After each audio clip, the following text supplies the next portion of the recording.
about y'all, but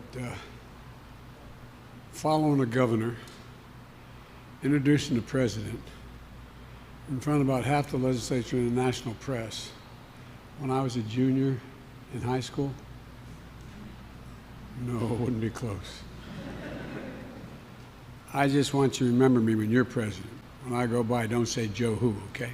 Promise me?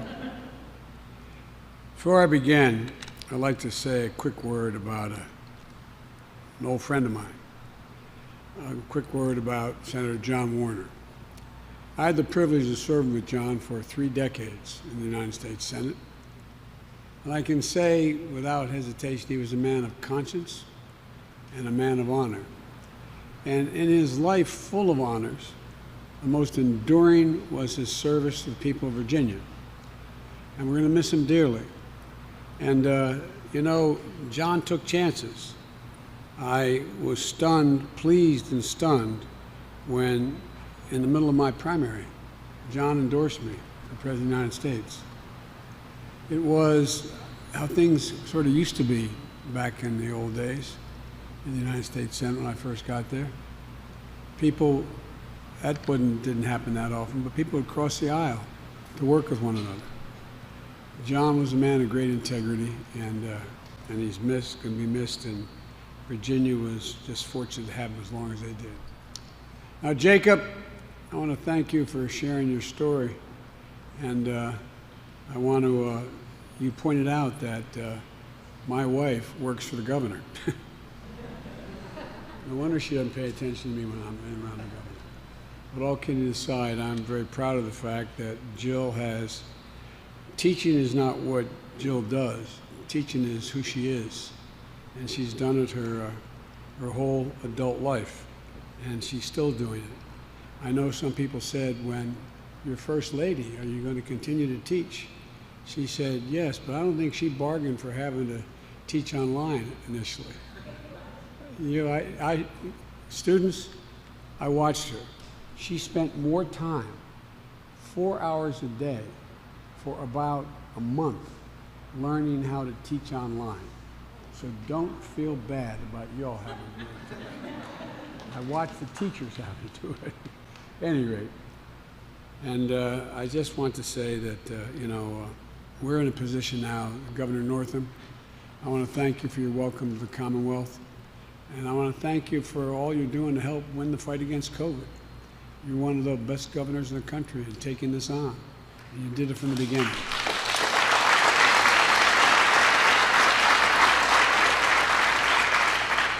And Mayor Wilson, thanks for the passport into the city. I promise I'll leave in time, but thank you. And Congressman Connolly and Beyer, they're both members of Congress, but Congressman Connolly got to the Congress with a real impediment. He worked for me for years before that on my staff. And everything's gone downhill since you left, Jerry. Thank you. And I want to thank the Speaker as well, and the Senate Majority Leader, as well as thank all of you working so hard for the people here in Northern Virginia. 4 months after I took office, we're further along in this fight than anyone thought possible. Let's remember where we were 129 days ago. When I took office, we were averaging 184,000 cases per day nationwide. Here in Virginia, as the governor pointed out, schools were closed. Main Street had gone quiet here and in cities all across America. Virginia Tech didn't play in a bowl game this winter, first time in 28 years. And so many joys of life, large and small, have been halted by a long, dark winter. And today, we've gone from 184 cases per day nationwide to fewer than 22,000 cases per day. Deaths have dropped by over 85%. Tens of thousands of moms and dads, grandpops and grandmoms, brothers, sisters, neighbors, friends are still with us today who would otherwise have been lost. This has been true here in Virginia particularly. From 43,000 cases the week before I took office to fewer than 2,800 the past week, a 93% decline. We've been able to do it for three reasons. First, we planned and executed a vaccination effort at a scale and speed never before seen here or anywhere in the world.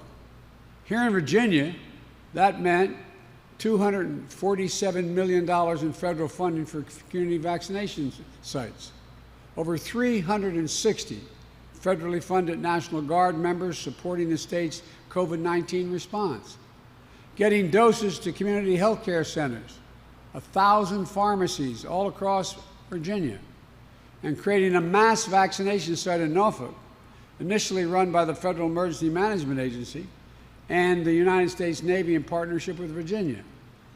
Second reason that we succeeded is governors like Governor Northam have been instrumental partners.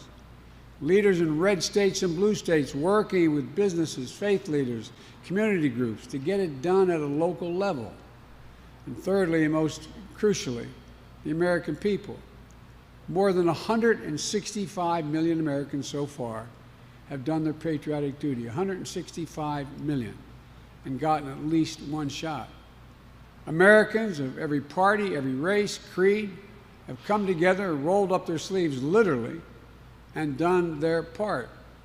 Now, 51% of American adults have been fully vaccinated. 75% of seniors fully vaccinated, leaving nobody behind, black, white, Hispanic, across the world, across the board. They've been getting their vaccinations. In Virginia, 55%, as the governor said, of all adults are vaccinated. I believe that's the right number, Gov. And look at what that means. We aren't just saving lives, we're getting our lives back. Stores and restaurants up and down Main Street are hanging open signs on their front doors. And here in the rock climbing gym, we're greeted by another, and we're greeting one another with smiles, with our masks off. And I'm about to do this 60-foot wall, but I tell you what, I work out every morning, but I said, I have trouble holding those grips then. And the young man said to me, he said, the way to work your hands, he said, get a kettlebell, a light one, and just put it under your fingers and work it that way. Tonight I'm trying. But folks, look, in Norfolk and Fredericksburg, fans are heading back to the minor league ballparks. Pools and parks are opening up across the state. Families are heading down to spend Memorial Day weekend at Virginia Beach, and all over the country.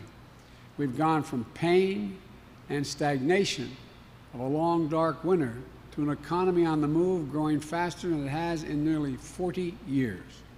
From anemic job creation in the months before I took office to the fastest job creation in the first 3 months of any administration in American history, and rising wages, rising wages. As more Americans get vaccinated, the days grow brighter and brighter. But let me be clear, we're not done yet. We have to reach those who are not vaccinated and make it as easy as possible for them to get protected. I set an ambitious goal of getting 70% of adult Americans at least one shot by July the 4th. Today, just over a month to go, we're at 62%. 10 states have already reached the 70% milestone. Virginia 66 is moving closer every day.